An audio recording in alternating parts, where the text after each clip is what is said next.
Hello friends, welcome to Geetha ಸಂಸಾರ ಸಂತೆ. ಇವತ್ತು ನಿಮಗೆ ಎರಡು ರೆಸಿಪಿ ಹೇಳ್ತೀನಿ.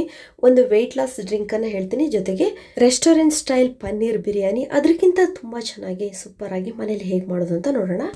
ಇವಾಗ ಫಸ್ಟ್ ನಾನು ರೆಸ್ಟೋರೆಂಟ್ ಸ್ಟೈಲ್ ಪನ್ನೀರ್ ಬಿರಿಯಾನಿ ಮಾಡೋದನ್ನು ಹೇಳ್ತೀನಿ. ನೋಡಿ ಎಷ್ಟು ಚೆನ್ನಾಗಿ ಬಂದಿದೆ ಬಿರಿಯಾನಿ ಅಂತ ಹೇಳಿ. ಒಂದು ಚಿಕ್ಕ ಮಿಕ್ಸಿ ತಗೊಳ್ಳಿ, ಅದಕ್ಕೆ ಒಂದು ದೊಡ್ಡ ಟೊಮೊಟೊ ಹಣ್ಣನ್ನು ನಾನು ಹೆಚ್ಚಾಗ್ತಾ ಇದ್ದೀನಿ. ಚಿಕ್ಕದಾದರೆ 2 ಟೊಮೊಟೊ ಹಾಕ್ಕೊಳ್ಳಿ. ನೆಕ್ಸ್ಟ್ ನಾಟಿ ಬೆಳ್ಳುಳ್ಳಿ ತೊಗೊಂಡಿದ್ದೀನಿ. ನೋಡಿ 2 ಗಡ್ಡೆ, ಅಂದರೆ ಚಿಕ್ಕ ಚಿಕ್ಕ ಹೆಸರು 20 ಇರುತ್ತೆ ಅಷ್ಟು. ನೆಕ್ಸ್ಟು 1 ಇಂಚು ಶುಂಠಿ ತೊಗೊಂಡಿದ್ದೀನಿ, ಅದನ್ನು ಸಿಪ್ಪೆ ತೆಗೆದು ಕಟ್ ಮಾಡಿ ಹಾಕ್ಕೊಳ್ತಾ ಇದ್ದೀನಿ. ನೆಕ್ಸ್ಟ್ ಕೊತ್ತಂಬರಿ ಸೊಪ್ಪು 1 ಹಿಡಿ, ಸ್ವಲ್ಪ ಪುದೀನ ಸೊಪ್ಪನ್ನು ನಾನು ಸೇರಿಸ್ತಾ ಇದ್ದೀನಿ. ನೋಡಿ ಇದನ್ನು ಇವಾಗ ನೈಸಾಗಿ ಮಿಕ್ಸಿ ಮಾಡ್ಕೊಂಡು ಬರೋಣ. ನೋಡಿ ಈ ಥರ ನೈಸಾಗಿ ಪೇಸ್ಟ್ ಆದರೆ ಸಾಕಾಗತ್ತೆ. ಇಲ್ಲಿ ನಾವು ಒಂದು ಬೌಲಿಗೆ ಹಾಕ್ಕೊಳ್ತಾ ಇದ್ದೀವಲ್ವ, ಇದಕ್ಕೆ 1 ಸ್ಪೂನ್ ಖಾರದ ಪುಡಿ, 1 ಸ್ಪೂನ್ ಕೊತ್ತಂಬರಿ ಕಾಳಿನ ಪುಡಿ, ಅಂದರೆ ಹವಿಜ ಪೌಡ್ರ್ ಅಂತ ಹೇಳ್ತೀವಲ್ಲ ಅದು, ಅರ್ಧ ಸ್ಪೂನ್ ಅರಿಶಿನ ಪುಡಿ, ಅರ್ಧ ಸ್ಪೂನ್ ಗರಂ ಮಸಾಲೆ ಪೌಡರನ್ನು ತೊಗೊಳ್ತಾ ಇದ್ದೀವಿ. ಜೊತೆಗೆ next 1 table spoon veg biryani masala. ಈ ವೆಜ್ ಬಿರಿಯಾನಿ ಮಸಾಲ ನಾನು ಮನೇಲೇ ತಯಾರಿ ಮಾಡಿ ಇಟ್ಕೊಂಡಿರ್ತೀನಿ. ಈಗ ಬೇಕಾದರೆ ಬಿರಿಯಾನಿ ಮಸಾಲ ಹೇಗೆ ಮಾಡೋದು ಅಂತ ಹೇಳ್ತೀನಿ. ನೆಕ್ಸ್ಟ್ ರುಚಿಗೆ ತಕ್ಕಷ್ಟು ಉಪ್ಪು ಹಾಕ್ಕೊಳ್ಳೋಣ. ಅದ್ರ ಜೊತೆಗೆ ರುಚಿಗೋಸ್ಕರ ಒಂದು ಸ್ಟಾರ್ ಫ್ಲವರನ್ನು ಹಾಕ್ಕೊಳ್ತಾ ಇದ್ದೀನಿ, 4 ಏಲಕ್ಕಿ ಹಾಕ್ಕೊಳ್ತಾ ಇದ್ದೀನಿ. ನೆಕ್ಸ್ಟು ಒಂದು 5 ಲವಂಗವನ್ನು ಹಾಕ್ಕೊಳ್ತಾ ಇದ್ದೀನಿ, 1 ಇಂಚು ದಾಲ್ಚಿನ್ನಿನ ಹಾಕ್ಕೊಳ್ತಾ ಇದ್ದೀವಿ. ನೆಕ್ಸ್ಟ್ ಇದಕ್ಕೆ ಒಂದು 1/4 ಬೌಲ್ ಆಗುವಷ್ಟು ಬಟಾಣಿ ಕಾಳನ್ನು ಹಾಕ್ಕೊಳ್ತಾ ಇದ್ದೀನಿ.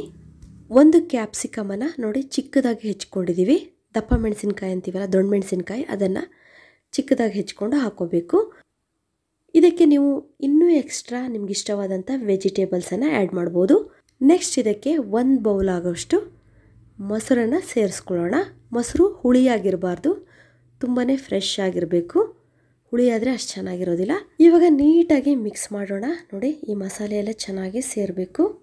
ಇದಕ್ಕೆ ನಾನು 200 ಗ್ರಾಮ್ ಆಗುವಷ್ಟು ಪನ್ನೀರನ್ನು ಈ ಥರ ಕ್ಯೂಬ್ಸ್ ಟೈಪ್ ಕಟ್ ಮಾಡಿ ಮಿಕ್ಸ್ ಮಾಡ್ಕೊಳ್ತಾ ಇದ್ದೀನಿ. ನೋಡಿ ಇವಾಗ ಇದು ನಾವು ಮ್ಯಾರಿನೇಟ್ ಮಾಡಬೇಕು. ಇನ್ನು ನಮಗೆ ರೆಸ್ಟೋರೆಂಟ್ ಸ್ಟೈಲಲ್ಲೇ ಟೇಸ್ಟ್ ಬೇಕಲ್ವಾ, ಅದಕ್ಕೆ ಏನಪ್ಪ ಅದ್ರ ಗುಟ್ಟಂದರೆ ನೋಡಿ ಕಸೂರಿ ಮೇಥಿನ ಹಾಕ್ಕೊಳ್ಬೇಕು. ಆವಾಗ ಒಂದೊಳ್ಳೆ ಫ್ಲೇವರ್ ಸಿಗುತ್ತೆ. 1-2 ಸ್ಪೂನ್ ಆಗುವಷ್ಟು ಕಸೂರಿ ಮೇಥಿನ ಆ್ಯಡ್ ಮಾಡ್ಕೊಳ್ಳಿ. ಇವಾಗ ನಾವು ನಿಧಾನವಾಗಿ ಮಿಕ್ಸ್ ಮಾಡಬೇಕು. ಇಲ್ಲಿ ನಾವು ಸೇರಿಸಿದಂಥ ಎಲ್ಲ ಮಸಾಲೆ ಪನ್ನೀರಿಗೆ ಚೆನ್ನಾಗಿ ಕೋಟ್ ಆಗಬೇಕು. ಹಾಗಾಗಿ ನೀಟಾಗಿ ನಾವು ಮಿಕ್ಸ್ ಮಾಡಿ ಇದನ್ನು ಒಂದು ಸೈಡಲ್ಲಿ ಇಟ್ಕೊಳ್ಳೋಣ. ನೆಕ್ಸ್ಟ್ ನಾವು 1 ಲೋಟ ಬಾಸುಮತಿ ರೈಸನ್ನು ತಗೊಂಡು ಅದನ್ನು ತೊಳೆದು ಸ್ವಲ್ಪ ನೀರು ಹಾಕಿ ನೆನೆಸಿಟ್ಕೊಳ್ಬೇಕು. ಇಲ್ಲಿ ನಾವು ಅಕ್ಕಿ ಮತ್ತು ಪನ್ನೀರನ್ನು ಎರಡನ್ನೂ ರೆಡಿ ಮಾಡಿ ಇಟ್ಕೊಂಡಿದ್ದೀವಲ್ವಾ. ನೆಕ್ಸ್ಟ್ ಏನು ಮಾಡೋದು ಅಂತ ಹೇಳ್ತೀನಿ ನೋಡಿ. ನಾನು ಬಿರಿಯಾನಿ ಮಾಡೋಕ್ಕೆ ಅಂತಲೇ ಇಂಡಸ್ ವ್ಯಾಲಿಯವರ ಸ್ಟೈನ್ಲೆಸ್ ಸ್ಟೀಲ್ ಬಿರಿಯಾನಿ ಪಾಟನ್ನು ತೊಗೊಂಡಿದ್ದೀನಿ. ನೋಡಿ ಇದಕ್ಕೆ ನಾನಿಲ್ಲಿ 2 ಸ್ಪೂನ್ ಆಯಿಲನ್ನು ಸೇರಿಸಿ, ನಿಮಗೆ ತುಪ್ಪ ಇಷ್ಟ ಇದ್ದರೆ 1 ಸ್ಪೂನ್ ಆಯಿಲು, 1 ಸ್ಪೂನ್ ತುಪ್ಪವನ್ನು ಮಿಕ್ಸ್ ಮಾಡಿ ತೊಗೊಳ್ಬೋದು. ನೆಕ್ಸ್ಟ್ ಇದಕ್ಕೆ ಚಿಕ್ಕದಾಗಿ ಹೆಚ್ಚಿರುವಂತಹ 3 ದೊಡ್ಡ ಈರುಳ್ಳಿ ಚೆನ್ನಾಗಿ ಚಿಕ್ಕದಾಗಿ ಹೆಚ್ಚಿಕೊಂಡಿದ್ದೀನಿ, ಅದನ್ನು ನಾನಿಲ್ಲಿ ಸೇರಿಸ್ತಾ ಇದ್ದೀನಿ. ಇದನ್ನು ಚೆನ್ನಾಗಿ ನಾವು ಫ್ರೈ ಮಾಡ್ಕೊಳ್ಬೇಕು. ಹಾಗಾಗಿ ನೋಡಿ ಈ ಥರ ಗೋಲ್ಡನ್ ಬ್ರೌನ್ ಬರೋವರೆಗೂ ನಾವು ಫ್ರೈ ಮಾಡ್ಕೊಳ್ಬೇಕು. ನೋಡ್ತಿದ್ರಲ್ಲ ನಾನು ಯಾವುದರಲ್ಲಿ ಫ್ರೈ ಮಾಡ್ತಾ ಇದ್ದೀನಿ ಅಂಥೇಳಿ. ಇದು ಬಿರಿಯಾನಿ ಮಾಡುವಂಥ ಸ್ಪೆಷಲ್ ಆಗಿರುವಂಥ ಒಂದು ಪಾತ್ರೆ. ನಾನು ರೆಸ್ಟೋರೆಂಟ್ ಸ್ಟೈಲಲ್ಲಿ ಈ ರೀತಿಯ ಬಿರಿಯಾನಿ ಮಾಡಬೇಕು ಅಂತಲೇ ಇದನ್ನು ತಗೊಂಡಿರೋದು. ಇಂಡಸ್ ವ್ಯಾಲಿಯವರ ಸ್ಟೈನ್ಲೆಸ್ ಸ್ಟೀಲ್ ಬಿರಿಯಾನಿ ಪಾಟ್. ಇದರ ಬಾಡಿ ನೋಡಿ ಎಷ್ಟು ಸಾಲಿಡ್ ಆಗಿದೆ ಅಂತ. ಇದಕ್ಕೆ ಒಂದು ಸೂಪರ್ ಆಗಿರುವಂಥ ಗ್ಲಾಸ್ ಲಿಡ್ಡನ್ನು ಕೊಟ್ಟಿದ್ದಾರೆ. ಜೊತೆಗೆ ಹಬೆ ಹೋಗ್ಲಿಕ್ಕಂತ ಒಂದು ಹೋಲ್ ಕೂಡ ಇದೆ. ಇದನ್ನು ನಾವು ಹಿಡ್ಕೊಳ್ಲಿಕ್ಕೆ ಸ್ಟ್ರಾಂಗ್ ಆದಂಥ ಹ್ಯಾಂಡಲ್ ಇದೆ ನೋಡಿ. ಇದನ್ನು 304 ಗ್ರೇಡ್ ಸ್ಟೈನ್ಲೆಸ್ ಸ್ಟೀಲಿಂದ ಮಾಡಿದ್ದಾರೆ. ಇದರಲ್ಲಿ ಟ್ರೈ ಪ್ಲೇ ಅಂದರೆ 3 ಲೇಯರ್ಸ್ ಇರುತ್ತೆ. ಇದರಿಂದ ಪಾಟ್ನ ಎಲ್ಲ ಭಾಗಗಳಿಗೆ ಹೀಟ್ ಸಮನಾಗಿ ತಾಗತ್ತೆ.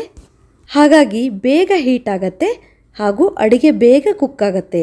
ಅಷ್ಟೇ ಅಲ್ಲ, ನಾವು ಅಡುಗೆ ಮಾಡುವಾಗ ಮಾಡುವಂಥ ಅಡುಗೆ ಸೀದ್ ಹೋಗೋದಿಲ್ಲ. ಇದು ನ್ಯಾಚುರಲ್ ಆಗಿ ನಾನ್ ಸ್ಟಿಕ್ಕಿ ಆಗಿರುವುದರಿಂದ ಆಹಾರ ಪಾತ್ರೆಗೆ ಅಂಟ್ಕೊಳ್ಳೋದಿಲ್ಲ. ನೀವು ಇದನ್ನು ಗ್ಯಾಸ್ ಸ್ಟವ್ ಮೇಲೂ ಯೂಸ್ ಮಾಡ್ಬೋದು ಹಾಗೂ ಇಂಡಕ್ಷನ್ ಸ್ಟವ್ ಮೇಲೂ ನೀವು ಇದನ್ನು ಯೂಸ್ ಮಾಡ್ಬೋದು. ಇನ್ನೊಂದು ವಿಷಯ ಏನಂದರೆ ಇದು 100% ಟಾಕ್ಸಿನ್ ಫ್ರೀ ಆಗಿದೆ ಮತ್ತು ಕೆಮಿಕಲ್ ಫ್ರೀ ಆಗಿದೆ. ಇದ್ರ ಜೊತೆ ಯೂಸರ್ ಮ್ಯಾನ್ಯುಲ್ ಇದೆ ನೋಡಿ. ಅದ್ರ ಜೊತೆಗೇನೆ ಅಥೆಂಟಿಸಿಟಿ ಕಾರ್ಡ್ ಕೂಡ ಕೊಟ್ಟಿರ್ತಾರೆ. ಇಂಡಸ್ ವ್ಯಾಲಿಯವರ ಸ್ಟೈನ್ಲೆಸ್ ಸ್ಟೀಲ್ ಬಿರಿಯಾನಿ ಪಾಟ್ ಲಿಂಕನ್ನು ಡಿಸ್ಕ್ರಿಪ್ಷನ್ ಬಾಕ್ಸಲ್ಲಿ ಕೊಟ್ಟಿರ್ತೀನಿ, ನೀವು ಪರ್ಚೇಸ್ ಮಾಡ್ಬೋದು. ಅಷ್ಟೇ ಅಲ್ಲ, ನೀವು ಡಿಸ್ಕ್ರಿಪ್ಷನ್ ಬಾಕ್ಸ್ನಲ್ಲಿ ಕೊಟ್ಟಿರೋ ಕೂಪನ್ ಕೋಡನ್ನು ಯೂಸ್ ಮಾಡಿಕೊಂಡು ಇದನ್ನು ಪರ್ಚೇಸ್ ಮಾಡೋದ್ರಿಂದ 12% ಡಿಸ್ಕೌಂಟ್ ಕೂಡ ನಿಮಗೆ ಸಿಗತ್ತೆ. ನೋಡಿ, ಈ ರೀತಿ ನಾವು ಈರುಳ್ಳಿನ ಚೆನ್ನಾಗಿ ಫ್ರೈ ಮಾಡ್ಕೊಳ್ಬೇಕು. ಇದರಲ್ಲಿ ಸ್ವಲ್ಪ ಹಾಗೆ ಬಿಡೋಣ, ಆಮೇಲೆ ಸ್ವಲ್ಪ ನಾವು ಗಾರ್ನಿಷ್ ಮಾಡಲಿಕ್ಕೆ ತಕ್ಕೊಳ್ಳೋಣ. ಉಳಿದಂಥ ಈರುಳ್ಳಿನ ಈ ರೀತಿ ಸ್ವಲ್ಪ ನೀಟಾಗಿ ಪಾತ್ರೆಯಲ್ಲೇ ಸ್ಪ್ರೆಡ್ ಮಾಡಿ, ನಾವು ಮ್ಯಾರಿನೇಟ್ ಮಾಡಲಿಕ್ಕೆ ಇಟ್ಟಿದ್ವಲ್ಲ ಪನ್ನೀರನ್ನು, ಅದನ್ನು ನೀಟಾಗಿ ಈರುಳ್ಳಿ ಮೇಲೆ ಹಾಕ್ಕೊಳ್ಳೋಣ. ನೋಡಿ, ಈ ಥರ ನೀಟಾಗಿ ಪಾಟ್ ಒಳಗಡೆ ಒಂದು ಲೇಯರ್ ಟೈಪಲ್ಲಿ ನಾವು ಹಾಕ್ಕೊಳ್ಬೇಕು. ನೋಡಿ, ಈ ಥರ ನೀಟಾಗಿ ಸ್ಪ್ರೆಡ್ ಮಾಡಿಬಿಟ್ಟು ಇದನ್ನು ನಾವು ಒಂದು ಕಡೆ ಇಟ್ಕೊಳ್ಳೋಣ. ಇನ್ನು ಬಾಸುಮತಿ ರೈಸನ್ನು ನಾವು ನೆನೆಸಿಟ್ಕೊಂಡಿದ್ದೀವಲ್ಲ, ಅದನ್ನು ಇವಾಗ ನಾವು ಬೇಯಿಸ್ಕೊಳ್ಬೇಕು. ಇಲ್ಲಿ ನಾನು 2 ಲೀಟರ್ ಆಗುವಷ್ಟು ನೀರನ್ನು ಕುದಿಸ್ಕೊಳ್ಳೋಕ್ಕೆ ಹಾಕ್ಕೊಳ್ತಾ ಇದ್ದೀನಿ. ನೋಡಿ, ಒಂದು ಪಾತ್ರೆಗೆ ನೀವು ಹಾಕ್ಕೊಳ್ಬೇಕು ಈ ರೀತಿ. ಇದಕ್ಕೆ ನಾನಿಲ್ಲಿ 2 ಪಲಾವ್ ಎಲೆ, ಆಮೇಲೆ ಒಂದು 4 ರಿಂದ 5 ಲವಂಗ, ಒಂದು 3 ಏಲಕ್ಕಿ, ಒಂದು 7 ರಿಂದ 8 ಮೆಣಸಿನಕಾಳು, ನೆಕ್ಸ್ಟ್ ಚಕ್ಕೆ ಅಥವಾ ದಾಲ್ಚಿನ್ನೆ 2 ಇಂಚು, ಮತ್ತು ನೋಡಿ ಈ ರೀತಿ ಫ್ಲವರ್ ಇರುತ್ತಲ್ಲ ಪಲಾವಿಗೆ ಹಾಕ್ತೀವಿ ಅದು, 2 ಹಸಿಮೆಣಸಿನಕಾಯಿನ ಸೀಳು ಹಾಕ್ಕೊಂಡಿದ್ದೀವಿ. ನೆಕ್ಸ್ಟ್ ಸ್ವಲ್ಪ ಪುದೀನ ಮತ್ತು ಕೊತ್ತಂಬರಿ ಸೊಪ್ಪು 2 ಮಿಕ್ಸ್ ಹಾಕಿ, ರುಚಿಗೆ ತಕ್ಕಷ್ಟು ಉಪ್ಪನ್ನು ಹಾಕಿ, ಒಂದು ಅರ್ಧ ಸ್ಪೂನ್ ಆಗುವಷ್ಟು ತುಪ್ಪವನ್ನು ಸೇರಿಸ್ಕೊಳ್ತಾ ಇದ್ದೀವಿ. ಇವಾಗ ಈ ಮಸಾಲೆ ಹಾಕಿದ್ದೀವಲ್ಲ, ಇದೆಲ್ಲ ನೀರಿನಲ್ಲಿ ಚೆನ್ನಾಗಿ ಕುದಿಬೇಕು. ನೀವು ಬೇಕಾದರೆ ಹಸಿಮೆಣಸಿನಕಾಯಿ ಖಾರ ಇಲ್ಲ ಅಂದರೆ ಇನ್ನೆರಡು ಬೇಕಾದರೆ ಸೇರಿಸ್ಕೊಳ್ಬೋದು. ನೀರು ಚೆನ್ನಾಗಿ ಬಾಯ್ಲ್ ಆಗ್ತಾ ಇದೆ ಅಲ್ವಾ, ಇದಕ್ಕೆ ನಾವು ನೆನೆಸಿಟ್ಟಿರುವಂತಹ ಅಕ್ಕಿನ ಸೇರಿಸ್ಕೊಳ್ಳೋಣ. ನೋಡಿ, ಸ್ವಲ್ಪ ಈ ಥರ ಒಂದ್ಸಲ ಮಿಕ್ಸ್ ಮಾಡಿದ್ರೆ ಸಾಕು. ಇದ್ರ ಮೇಲೆ ಮುಚ್ಚೋದು ಬೇಡ, ಹಾಗೆ ಚೆನ್ನಾಗಿ ಕುದಿಸ್ಬೇಕು. ಇವಾಗ ನೋಡಿ, ಇದು ಚೆನ್ನಾಗಿ ಬೆಂದಿದೆ. ಅಂದರೆ ಒಂದು ಸ್ವಲ್ಪ ನೋಡ್ಕೋಬೇಕು ನಾವು, ತುಂಬ ಜಾಸ್ತಿ ಕರಗುವಷ್ಟು ನಾವು ಬೇಯಿಸ್ಕೊಳ್ಬಾರ್ದು. ಇದು ಸ್ವಲ್ಪ ಮುಕ್ಕಾಲು ಭಾಗ ಕುಕ್ ಆದರೆ ಸಾಕಾಗುತ್ತೆ. ನೀವು ಕೈಯಲ್ಲಿ ಮುಟ್ಟು ನೋಡಿದಾಗ ಗೊತ್ತಾಗತ್ತೆ ನಿಮಗೆ. ನೀವಿಲ್ಲಿ ಒಂದು 75% ಬೇಯಿಸ್ಕೊಂಡ್ರೆ ನೆಕ್ಸ್ಟ್ ಮತ್ತೆ ನಾವು ಈ ಥರ ಸ್ಪ್ರೆಡ್ ಮಾಡಲಿಕ್ಕೆ ರೈಸನ್ನು ಹಾಕ್ಕೊಳ್ತೀವಲ್ಲ, ಅವಾಗೂ ಬೇಯುತ್ತೆ. ಈ ಅನ್ನವನ್ನು ಒಂದೇ ಸಲ ಬಸಿಬೋದು, ಅಂದರೆ ಫಿಲ್ಟ್ರ್ ಮಾಡಿ ಬೇಕಾದರೆ ಇಟ್ಕೊಳ್ಬೋದು. ಇಲ್ಲ ಈ ಥರದ್ದೊಂದು ಸೌಟ್ ಇದ್ದರೆ ನೋಡಿ, ನೀಟಾಗಿ ನೀವು ಅಲ್ಲೇ ಸೋಸ್ಬಿಟ್ಟು ಗಂಜಿ ಸೋಸಿ ಮತ್ತೆ ಡೈರೆಕ್ಟಾಗಿ ಈ ಥರ ಸ್ಪ್ರೆಡ್ ಮಾಡ್ಕೊಳ್ಲಿಕ್ಕೂ ಬರುತ್ತೆ. ಈ ರೀತಿ ನೀಟಾಗಿ 1 ಲೇಯರ್ ರೈಸನ್ನು ಸ್ಪ್ರೆಡ್ ಮಾಡಿದ ಮೇಲೆ ನಾವು ಆನಿಯನನ್ನು ಚೆನ್ನಾಗಿ ಫ್ರೈ ಮಾಡಿ ಇಟ್ಕೊಂಡಿದ್ವಲ್ಲ ಅದನ್ನು ಹಾಕ್ಕೊಳ್ಳೋಣ.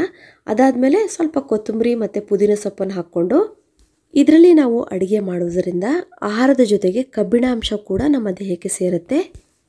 ಜೊತೆಗೆ ಒಂದು ಸೂಪರ್ ಆಗಿರುವಂಥ ನ್ಯಾಚುರಲ್ ಫ್ಲೇವರ್ ಕೂಡ ನಮಗೆ ಇದರಿಂದ ಸಿಗುತ್ತೆ. ಇಲ್ಲಿ ನಾವು ಆರ್ಟಿಫಿಷಿಯಲ್ ಫುಡ್ ಕಲರ್ ಬದಲು ನಾನೇನು ಮಾಡಿದ್ದೀನಿ ಅಂದರೆ ಸ್ವಲ್ಪ ತುಪ್ಪ ಮತ್ತು ಅರಿಶಿನ ಪುಡಿ ಮಿಕ್ಸ್ ಮಾಡ್ಕೊಂಡಿದ್ದೀನಿ. ನೋಡಿ, ಈ ರೀತಿ ಒಂದು ತಯಾರಿ ಮಾಡಿಟ್ಕೊಂಡು ಇದನ್ನು ಮೇಲ್ಗಡೆ ಈ ರೀತಿ ಸ್ಪ್ರೆಡ್ ಮಾಡಿ ಹಾಕ್ಕೊಳ್ತಾ ಇದ್ದೀನಿ. ಅದಾದಮೇಲೆ ಮತ್ತೊಂದು ಲೇಯರ್ ರೈಸನ್ನು ಹಾಕ್ಕೊಂಡು ಮತ್ತೆ ಆನಿಯನನ್ನು ನೋಡಿ ಹಾಕಿ, ಮತ್ತು ಕೊತ್ತಂಬರಿ ಪುದೀನ ಸೊಪ್ಪು ಎರಡನ್ನು ಮಿಕ್ಸ್ ಮಾಡಿ ಮತ್ತು ಉಳಿದಂಥ ತುಪ್ಪವನ್ನು ನೀಟಾಗಿ ಸ್ಪ್ರೆಡ್ ಮಾಡ್ತಾ ಇದ್ದೀನಿ. ನೆಕ್ಸ್ಟು ಟೈಟಾಗಿ ನಾವು ಲಿಡ್ಡನ್ನು ಕ್ಲೋಸ್ ಮಾಡಿ ಒಂದು ಮೀಡಿಯಮ್ ಫ್ಲೇಮಲ್ಲಿ 5 ಮಿನಿಟ್ಸ್ವರೆಗೂ ನೀವು ಇದನ್ನು ಚೆನ್ನಾಗಿ ಬೇಯಿಸಿ, ಆಮೇಲೆ 5 ಮಿನಿಟ್ಸ್ ಆದಮೇಲೆ ಸಿಮ್ಮಲ್ಲಿ ಇಟ್ಬಿಟ್ಟು ಚೆನ್ನಾಗಿ ಬೇಯಿಸಿದರೆ ಸೂಪರಾಗಿರುವಂತಹ ರೆಸ್ಟೋರೆಂಟ್ ಸ್ಟೈಲ್ ಪನ್ನೀರ್ ಬಿರಿಯಾನಿ ತಯಾರಾಗತ್ತೆ. ನೋಡಿ, ತುಂಬಾ ಟೇಸ್ಟಿಯಾಗಿ ಬರುತ್ತೆ. ರೈಸ್ ಕೂಡ ಎಷ್ಟು ಉದುರಾಗಿ ಬಂದಿದೆ ನೋಡಿ, ಯಾವುದೇ ಆಹಾರ ಇದರಲ್ಲಿ ಸೀದ್ ಹೋಗೋದಿಲ್ಲ, ಅದೇ ಇಂಪಾರ್ಟೆಂಟ್ ಆಗಿದೆ. ನೆಕ್ಸ್ಟ್ ನಾವು ವೆಯ್ಟ್ ಲಾಸ್ ಡ್ರಿಂಕ್ ಮಾಡಲಿಕ್ಕೆ 1.5 ಕಪ್ ನೀರನ್ನು ಹಾಕ್ಕೊಳ್ತಾ ಇದ್ದೀನಿ.